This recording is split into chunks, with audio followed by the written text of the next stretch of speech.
নমস্কার, আমি মিতালি।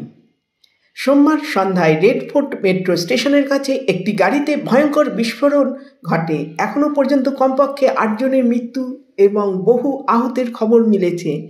ভারতীয় পুলিশ এই ঘটনাকে সম্ভাব্য সন্ত্রাসী হামলা হিসেবে ধরে তদন্ত করছে।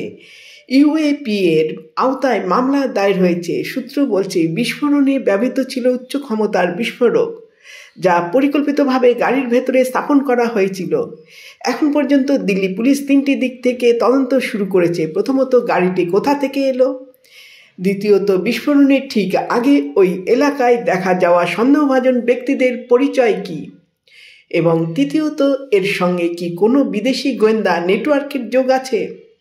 ইতিমধ্যে এনআইএ ও কর্মকর্তারা ঘটনাস্থলে গিয়ে প্রমাণ সংগ্রহ করছেন। গাড়িটি চ্যাসিস নাম্বার থেকে জানা গেছে এটি হরিয়ানার ফরিদাবাদে রেজিস্টার্ড এবং সেখান থেকেই সম্ভাব্য সন্ত্রাসী ঘাঁটির খোঁজ শুরু হয়েছে। এই বিস্ফোরণের ঠিক পরেই পাকিস্তান তাদের আকাশসীমায় নোটাম জারি করে বিমান চলাচল সীমিত করেছে। সেনা সূত্র বলছে, ভারত এখন যে কোনো সীমান্ত অতিক্রমের প্রচেষ্টাকে জাতীয় নিরাপত্তা চ্যালেঞ্জ হিসেবে দেখছে।